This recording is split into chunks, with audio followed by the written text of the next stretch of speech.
Observez ce que ces personnes font. Elles profitent du moment où la dame est distraite et lui prennent son argent. L'homme dit qu'il ne devrait pas faire cela. Amelia demande s'il l'accuse d'être une voleuse, car si c'est le cas, il se trompe. La fille dit qu'elle les a vus prendre l'argent. Adam dit à la fille de se taire, personne n'a demandé son avis dans la conversation.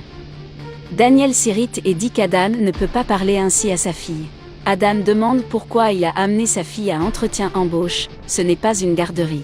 Daniel n'avait pas d'argent pour payer une nounou, mais apparemment Adam en a, puisqu'il vole les autres. Il dit à Daniel d'arrêter ses bêtises, ils ont déjà dit qu'ils n'avaient rien pris. Margaret dit que l'argent n'est plus dans son sac, mais ce n'est pas grave, elle l'a probablement oublié à la maison. Amelia a averti que cette dame était juste une personne négligente. Elle demande ce que la dame fait dans cette file, car une personne de son âge ne devrait plus travailler. Elle demande à Margaret de quitter la file et de ne pas les gêner. Adam demande si elle a entendu ou si en plus d'être vieille, elle est aussi sourde, et il crie contre elle. Elle est juste là à les embêter. Daniel dit que Margaret peut rester devant lui dans la file, après tout, elle est arrivée en premier. Margaret ne veut pas que Daniel se préoccupe de cela. Ils ont raison, elle est trop vieille pour cela. Il dit qu'elle peut rester là, elle est arrivée en premier, mais Margaret est inquiète qu'ainsi il perde sa place dans la file.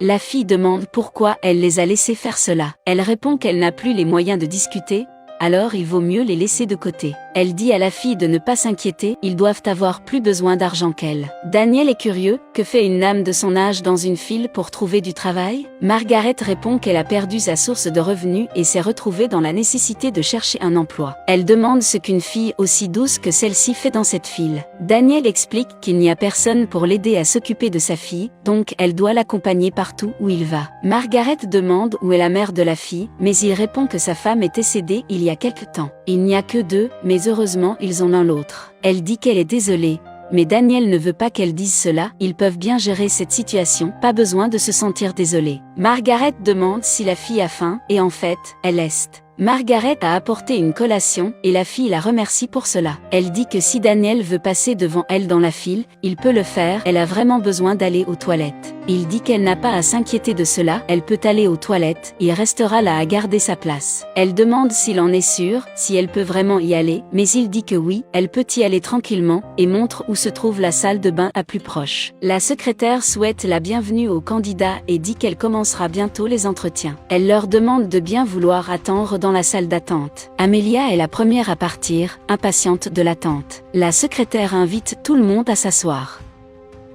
Elle va vers Daniel et lui dit qu'il doit entrer.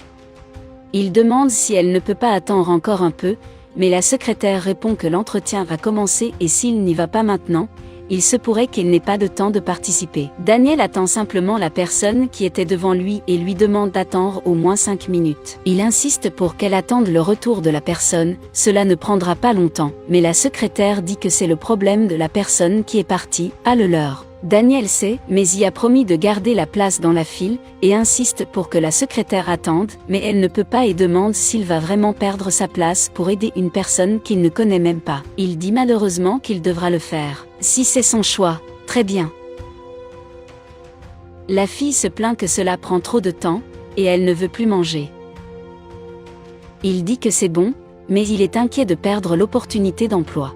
Quelques minutes passent et la secrétaire demande s'il ne va vraiment pas entrer, mais il dit que Margaret arrive déjà, elle a juste besoin de quelques minutes de plus. Elle ne peut plus attendre, la patronne arrive déjà et ils doivent commencer. Il demande juste une minute de plus, et montre que voilà la personne qu'il attendait. Il avait prévenu que cela ne prendrait pas longtemps. Margaret s'excuse pour le retard. La secrétaire dit qu'ils doivent y aller, l'entretien va commencer. La fille presse son père. La secrétaire peut maintenant commencer tout, et demande qui est Margaret. Elle fait signe, et la secrétaire dit qu'elle peut entrer dans la salle, s'il vous plaît. En ce qui concerne les autres, elle leur demande d'attendre. Amelia est indignée par cela, en plus de gêner tout le monde, Margaret a coupé la file et est passée devant tout le monde. Daniel dit qu'elle ne peut pas parler de justice. Adam ne permettra pas que cette vieille femme vole leur place, cela n'arrivera pas. Amelia dit que si Daniel ne le sait pas, si cette vieille dame réussit l'entretien, elle va lui voler sa place, il sera au chômage, et il ne pourra pas subvenir aux besoins de cette créature horrible qui appelle sa fille. Daniel dit que si elle est embauchée, c'est parce qu'elle est capable de faire le travail, et donc, il est aussi capable de s'occuper de sa fille, il s'en sortira. La secrétaire informe qu'il y a eu un changement dans la dynamique de l'entretien, qui sera désormais en groupe, et leur demande de s'organiser pour cela.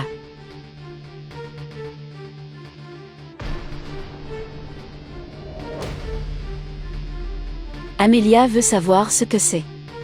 Une blague?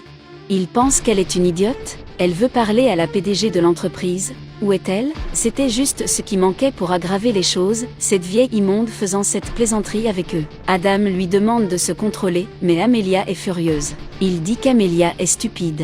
Elle est la PDG de l'entreprise. Margaret dit que c'est vrai, elle est la PDG, et elle s'est juste déguisée en candidate parce qu'elle veut seulement des gens honnêtes dans son entreprise, mais elle a pu voir qu'il n'y a pas d'honnêteté avec eux. Adam fait semblant de ne pas savoir de quoi elle parle. Amelia essaie de s'excuser et essaie même de remettre un curriculum, mais Margaret refuse, elle a vu tout ce dont elle avait besoin dans cette file. Adam dit qu'il a le droit de s'expliquer, mais Margaret dit qu'ils ont perdu ce droit. Vous savez l'argent qu'ils ont pris de son sac?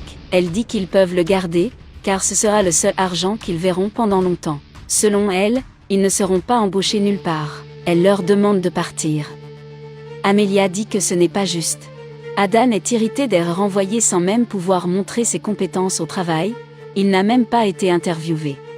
Amelia dit que Margaret ne peut pas la renvoyer comme ça. Elle est une excellente professionnelle, diplômée de la meilleure université du pays, avec des notes élevées, a suivi plusieurs cours, est une excellente candidate.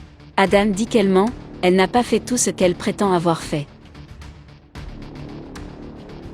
Son curriculum vitae est parfait, bien meilleur, il a beaucoup plus d'expérience qu'elle. Ils commencent à se disputer l'un avec l'autre. Margaret interrompt la discussion et dit que ce dont elle a besoin, ils ne l'ont pas, c'est l'honnêteté et la confiance. Adam défend qu'il est honnête, il n'a pas menti sur son curriculum vitae, contrairement à Amelia, qui a mis plusieurs choses qu'elle ne sait pas faire. Ils commencent à se disputer à nouveau. Margaret ne veut rien savoir, elle veut juste qu'il quitte son entreprise. Amelia dit qu'elle ne va vraiment pas perdre de temps avec cette stupide interview, et part, continuant de se disputer avec Adam pour savoir si elle a menti ou non sur son curriculum vitae. Daniel ne sait pas quoi dire de la situation, s'excuse d'être impliqué là-dedans, et dit qu'il s'en va aussi. Margaret dit non, il doit rester. Il demande comment cela peut arriver s'ils viennent de licencier des gens très qualifiés, alors qu'il n'a pas la moitié des compétences des autres. Elle dit que cela n'a pas d'importance. La façon dont il l'a traitée dans la file, en la défendant, avec honnêteté, avec respect, cela valait déjà beaucoup plus que d'innombrables diplômes. Il est incrédule. Margaret dit qu'il n'a pas à s'inquiéter du nounou pour sa fille, il peut l'amener au travail. La fille est très heureuse et la remercie. Margaret les accueille. La fille célèbre. Daniel est aussi très heureux, il va commencer à travailler maintenant.